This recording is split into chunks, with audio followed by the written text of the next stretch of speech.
Assalamualaikum warahmatullahi wabarakatuh. Berjumpa lagi dengan saya, mudah-mudahan semua dalam keadaan sehat tanpa kurang suatu apapun. Hari ini kita akan belajar sama-sama mengenai kamar gelap atau dark room.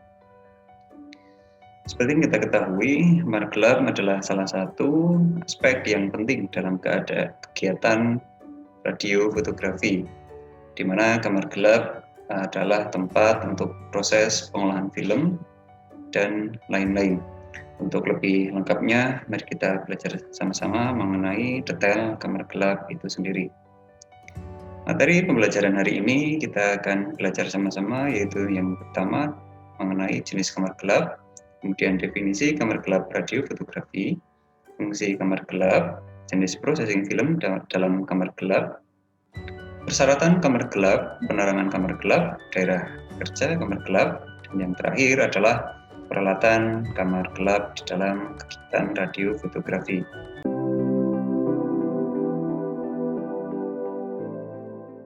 Kita masuk materi yang pertama, yaitu tentang jenis kamar gelap. Seperti yang kita ketahui, pemrosesan film terdapat dua macam, yaitu adanya kamar gelap fotografik dan radio fotografik. Di mana untuk kamar gelap yang fotografik adalah kamar gelap yang ditujukan khusus untuk pengolahan film berbasis sumber cahaya pantul, ya, bukan sinar X. Tapi untuk yang radio fotografi, dark room atau kamar gelap radio fotografi, di sini adalah proses pengolahan film atau tempat processing film untuk film yang berbasis atau bersumber dari sinar X.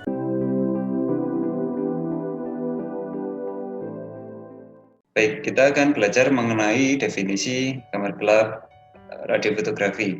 Apa sih pengertian dari kamar gelap radio fotografi? Di sini adalah suatu kamar yang mana terdapat dalam unit radiologi yang merupakan salah satu bagian yang menentukan kualitas radiograf yang dihasilkan. Dan tentunya yang namanya kamar gelap pasti dibuat benar-benar gelap. Tujuannya untuk apa sih? Ya, yang pasti untuk pemrosesan bahan fotografi yang mana bahan-bahan tersebut sensitif terhadap cahaya. Maka dari itu, kamar yang ada harus dibuat benar-benar keadaannya gelap.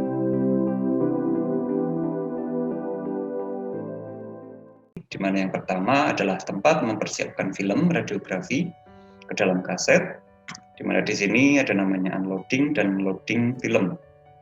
Kemudian yang kedua adalah sebagai tempat pemrosesan film radiografi, dan selanjutnya yaitu sebagai tempat penyimpanan film radiografi.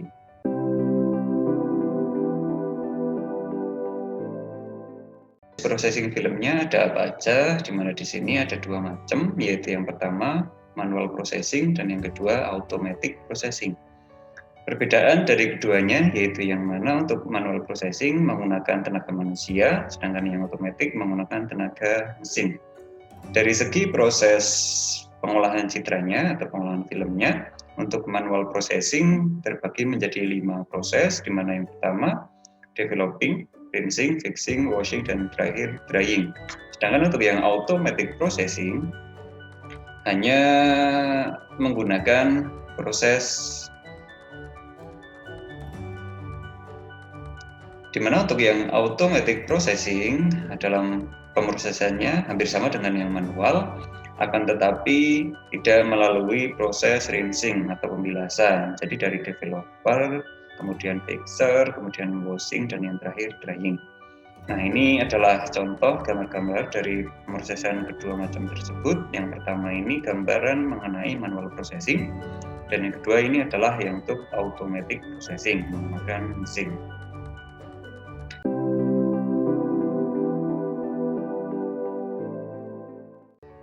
Kemudian kita lanjut untuk yang persyaratan kamar gelap radio fotografi, di mana di sini terdapat beberapa hal yang menjadi syarat kita membuat kamar gelap, di mana yang pertama lokasi, kemudian susunan ruang kerjanya seperti apa, konstruksinya, proteksi radiasi, ventilasi, pintu, fire safety, dan yang terakhir mengenai instalasi listrik atau penerangannya.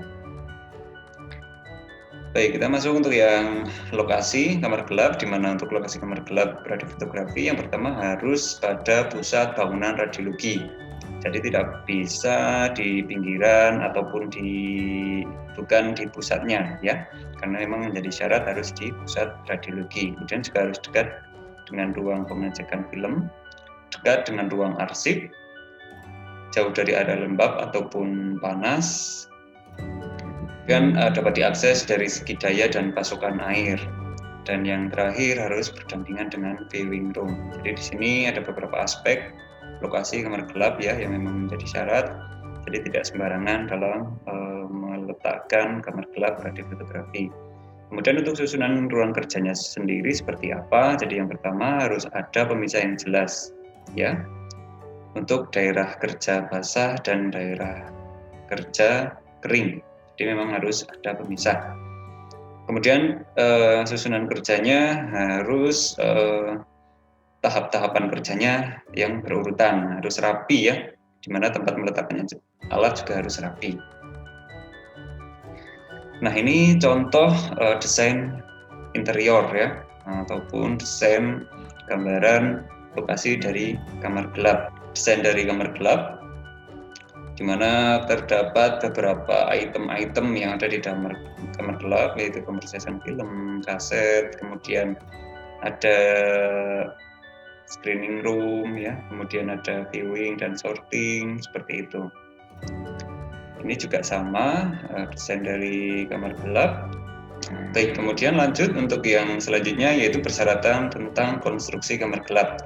Di mana di sini luasnya minimal 3 kali 4 meter persegi, kemudian tingginya 2,5 sampai 3 meter. Kemudian lantai harus dilapisi ubin non berpori. Tujuannya biar tidak licin, tidak slip, kemudian tahan bahan kimia, tahan noda, tahan lama, mudah dirawat dan berwarna terang. Karena kondisi kerja yang kurang cahaya, maka dapat dimodifikasi dengan ubin yang berwarna terang.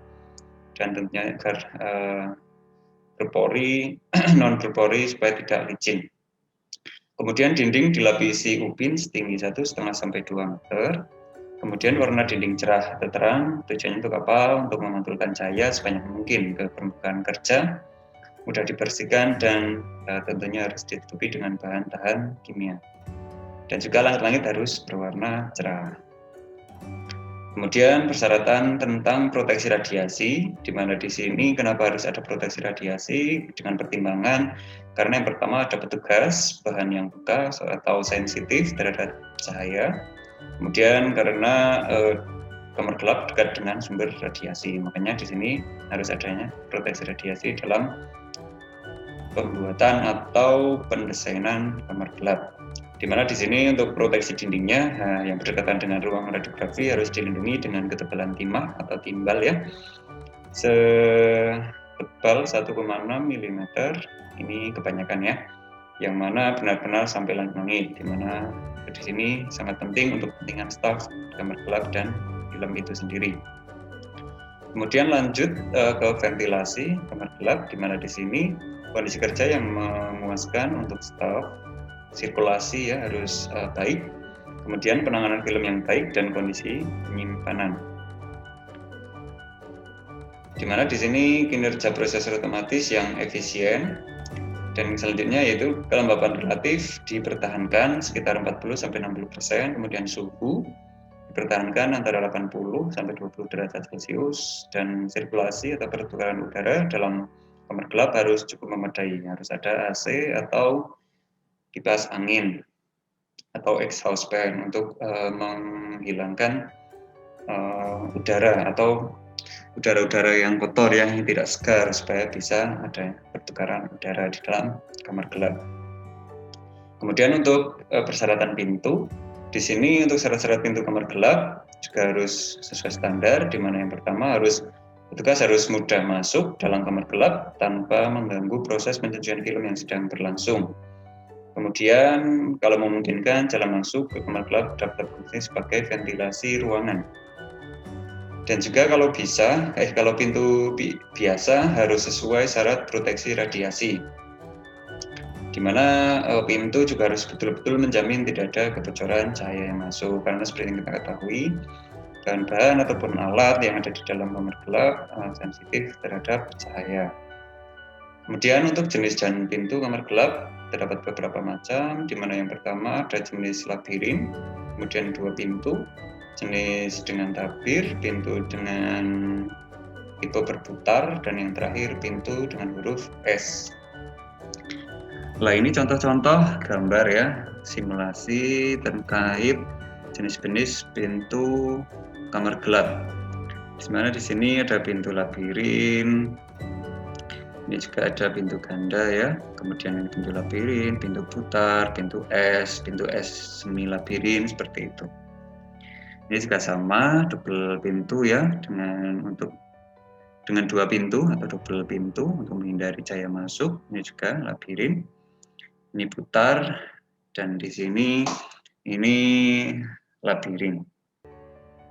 Baik, kemudian untuk syarat selanjutnya yaitu terkait dengan fire safety, ya, di mana di sini untuk kamar gelap idealnya harus dilengkapi dengan jalan keluar alternatif yang ditunjukkan dengan jelas dan dibiarkan tidak terhalang setiap saat ketika ada keadaan emergensi, kebakaran, maka orang-orang yang di dalam kamar gelap bisa keluar dengan mudah. Kemudian untuk instalasi listrik atau penerangannya harus dibuat tertutup sehingga kabel dipasang secara terisolasi dan ditanam di tembok.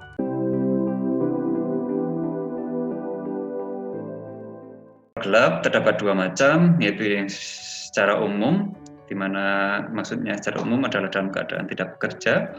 Kemudian penerangan secara khusus atau lampu pengaman. Di sini lampu yang digunakan ketika dalam keadaan bekerja, maka ada namanya safety light. Kemudian untuk penerangan yang pertama yaitu penerangan umum dalam keadaan tidak bekerja, di mana untuk penerangan umum saklar dipasang pada ketinggian yang cukup sehingga mudah dijangkau, kemudian tidak terlalu terang dan tidak terlalu gelap. Kemudian untuk penerangan ini digunakan untuk inspeksi dan pemeliharaan kaset dan layar atau film, kemudian membersihkan permukaan kerja, dan untuk memperbaiki peralatan di dalam kamar gelap. Kemudian untuk penerangan khusus atau menggunakan safety light, di sini terdapat 2 macam, di mana di sini ada direct safety light atau lampu pengaman secara langsung, dan yang kedua ada lampu pengaman secara tidak langsung atau indirect safety light. Di mana untuk yang direct safety light, lampu mengarah ke bawah atau ke lantai. Dipasang tiap 2 meter persegi, ada 1 buah lampu. Kemudian untuk direct safety light, direct basah dan kering ada 1 buah lampu. Sedangkan untuk yang indirect safety light, lampu pengaman yang mengarah ke atas, kebalikannya ya, harus menengadah ke atas, kemudian dipasang tiap 4 meter persegi, 1 buah lampu. Kemudian lampu dibuat merah. Kemudian antara lampu pengaman dengan penerangan umum dibuat secara otomatis saklarnya ya. Nah, ini contoh untuk safety light secara langsung atau direct safety light, di mana di sini mengarah ke bawah ya, seperti ini contoh-contohnya. Kemudian untuk yang indirect atau mengarah ke atas seperti ini contoh-contoh lampu pengaman. Nah, lampu ini nantinya dipasang dan menghadap ke atas atau Ethernet ya. Kemudian untuk penerangan khusus safety light terdapat beberapa komponen, di mana ada namanya rumah lampu pengaman. Tujuannya untuk apa? Sebagai pelindung lampu pijar, dan juga terdapat bagian yang ditutup dengan filter. Kemudian dibuat secara khusus agar tidak mudah rusak dan bocor akibat panas. Kemudian ada lampu pijar, di mana di sini menggunakan lampu pijar putih atau bening dengan watt yaitu 15 sampai 25. Kemudian komponen yang selanjutnya itu adanya filter lampu pengaman, di mana di sini lembaran gelatin yang dicat atau diwarnai untuk melindungi dilapisi dengan 2 buah kaca. Seperti ini. Jadi ini ilustrasinya untuk filter lampu pengaman. Jadi di bagian tengah ada namanya lapisan warna gelatin, di mana untuk yang di bagian atas dan bawahnya ada kaca bening dan kaca difusi. Di mana di sini gelatin akan semakin menipis dan retak jika dipengaruhi panas yang berlebihan dari lampu pijar. Kemudian untuk cara kerja dari safety light adalah cahaya putih dari lampu pijar yang terdiri dari berbagai warna cahaya, kemudian disaring oleh filter dan hanya warna cahaya yang sama dengan warna filter yang dapat lolos. Atau yang hanya panjang gelombang yang sama dan yang lebih besar dari panjang gelombang filter yang lolos. Jadi ilustrasinya seperti itu ya. Jadi filter berwarna merah otomatis cahaya yang bisa tembus atau yang lolos hanya berwarna merah. Dan juga selain warna yaitu panjang gelombang yang sama atau lebih besar daripada filter yang dapat menembus dari filter lampu tersebut. Baik, kemudian untuk yang mempengaruhi kinerja dari safety light, faktor-faktornya apa aja? Jadi di sini ada jarak lampu pengaman dan besaran kekuatan lampu pijar. Kemudian ada pemilihan filter lampu pengaman, waktu penanganan film yang aman, kemudian jumlah dan letak lampu pengaman, kebocoran lampu pengaman. Ya, ini hal-hal yang dapat mempengaruhi kinerja dari safety light. Kemudian dengan adanya safety light maka akan menimbulkan fog atau kabut pada film. Yaitu karena apa? Karena yang pertama lampu pengaman terlalu cerah, terlalu banyak, jaraknya terlalu dekat, kemudian filter yang tidak sesuai dengan jenis film yang digunakan, filter yang retak-retak, dan waktu penanganan film yang terlalu lama. Hal-hal tersebut yang akan menimbulkan fog pada film. Kemudian untuk pengujian safety light ada beberapa metode dengan koin dan kertas karton, di mana yang mendasari pengujian tersebut karena penggunaan kamar gelap yang baru, pengantian lampu pengaman yang digunakan, perubahan metode atau cara kerja, dan yang terakhir karena lampu pengaman yang diduga sebagai penyebab terjadinya fog.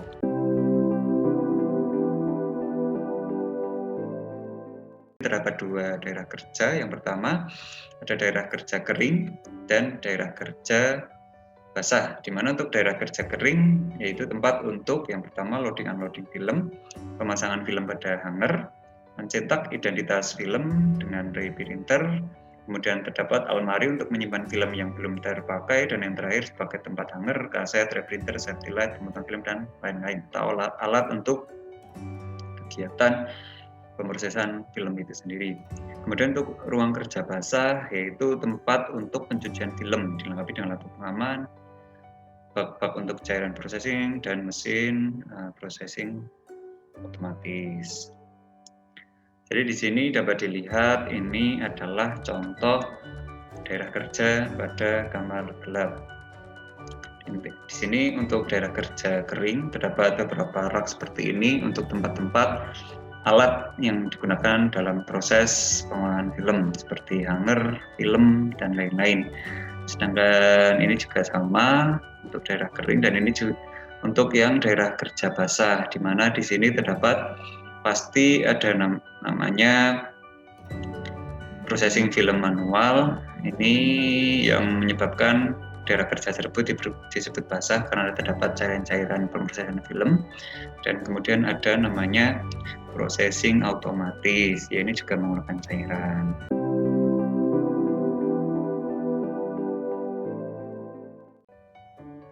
Baik, kemudian untuk peralatan kamar gelap radiofotografi, di mana di sini dapat dilihat ini gambaran kamar gelap ya.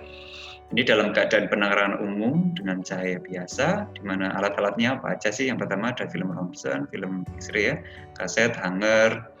Ini hanger, kemudian kaset, processing otomatis, kemudian transfer box ya, film storage, loading pad, dan lain-lain. Nah, ini alat-alatnya kayak gini. Jadi ini yang pertama ada automatic processing, dryer atau untuk pengeringan, tangki untuk pengolahan film secara manual, kaset, hanger, film box, dan transfer film. Baik, mungkin itu yang bisa saya sampaikan pada kesempatan kali ini. Kurang lebihnya saya mohon maaf. Saya akhiri. Wassalamualaikum warahmatullahi wabarakatuh.